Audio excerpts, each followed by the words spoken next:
Welcome back. This is our very important lecture about typography.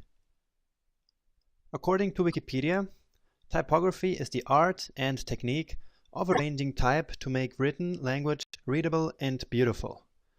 This means that typography is an essential part of any design.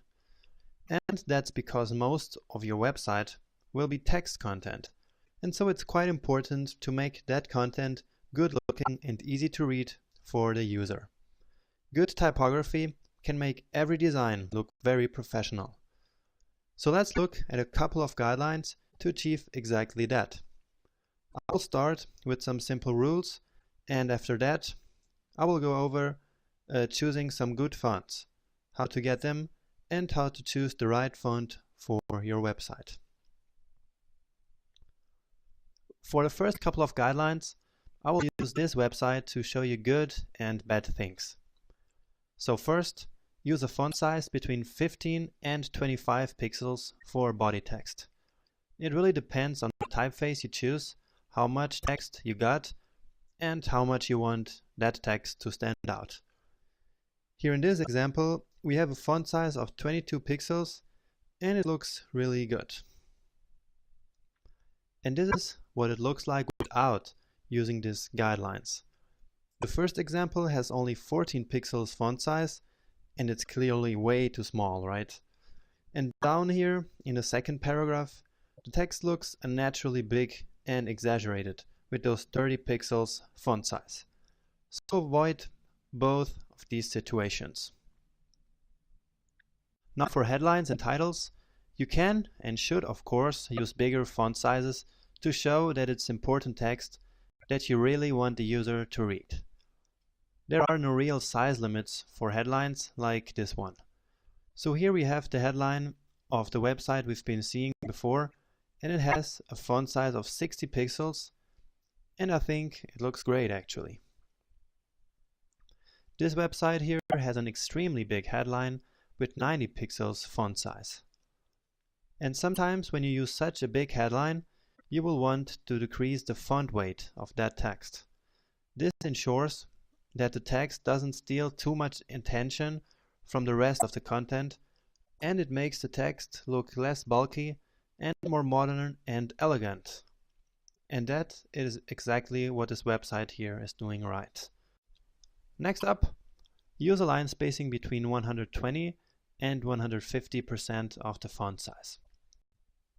Line spacing is the vertical distance between lines and makes text easier to read.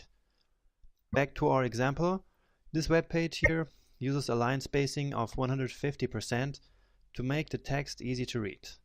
This is an example of good typography. And this is what it looks like with bad typography. With 100% line spacing, which is what happens when you don't define any line spacing at all, you see this big block of text which is not easy to read because the lines almost overlap. This is a really bad practice. Now with 200%, it's also not pleasant to read the text because it's way too spaced out and our eyes have a difficult time processing the text like this. So leave a line spacing between 120 and 150% and you will be fine. 45 to 90 characters per line is the optimal line length that is easy to read. 45 to 90 characters is like 2 to 3 lowercase alphabets. Just as a reference for you.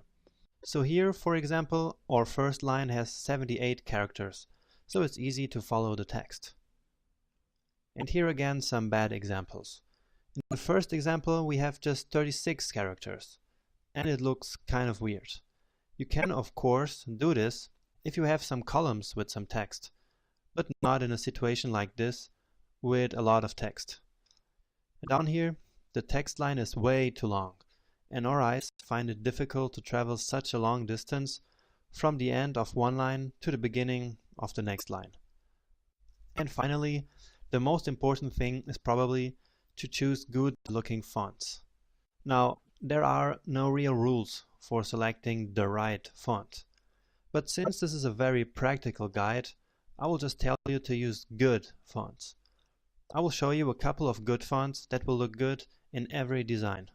You can use one of those, or of course go for some other font that you like better. But let's first distinguish between serif and sans serif typeface. On the left side, sans serif typefaces are more neutral, looking more clean and more simple. They are widely used in most modern websites or apps. On the other side, a serif typeface is one that has those small extensions or strokes called serifs at the end of the letters, just as you can see here on the right side.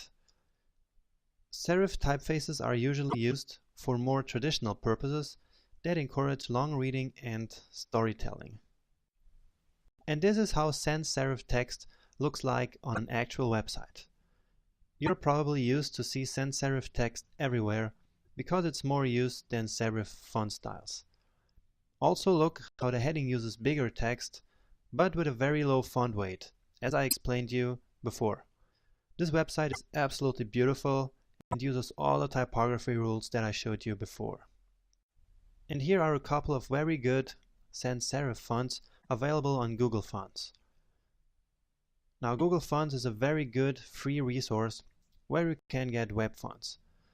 And web fonts are fonts that you can include directly into your projects without having to download any files. All of these fonts you see here are broadly used, so you can't get wrong when choosing any of them. And Lato is actually the font that I use for this presentation in this course. Please take a look at the Google Fonts website. You can find it in the course ebook. And now serif fonts. Here is again the website we've been looking at before, because it's a great example of really beautiful use of a serif font, at least in the body part. For the headings, this website actually uses a serif font. So you see that you can actually mix serif and sans serif fonts in one website and make it look gorgeous. Here are 3 beautiful serif typefaces, also from Google Fonts. I encourage you to use these if you have a lot of text to show, like a blog website that should have a more traditional look. So, how should you actually choose a typeface? The most important thing is that the font you choose depends strongly on the website you're designing. You need to choose a font which best helps to reflect the look and feel you want for your website that you're designing. Because ultimately, the goal of choosing the right typeface is to engage your audience. Based on that, you can decide if you're better off with a sans serif or with a serif typeface. And after you decided that, use a good font. You can start with one of the ones that I showed you before. And if you're a complete beginner, then please only use one typeface. If you want to use more than one, please take a look at the course ebook. You will find a tool there which helps you pairing fonts, which means to choose 2 good fonts for a website. The best you can do is to play around with different typefaces and see which best helps to achieve what you want for your website. And that's it for typography. This was quite a long lecture actually. And next up, we have another very important aspect of web design, colors. So, join me right in the next lecture.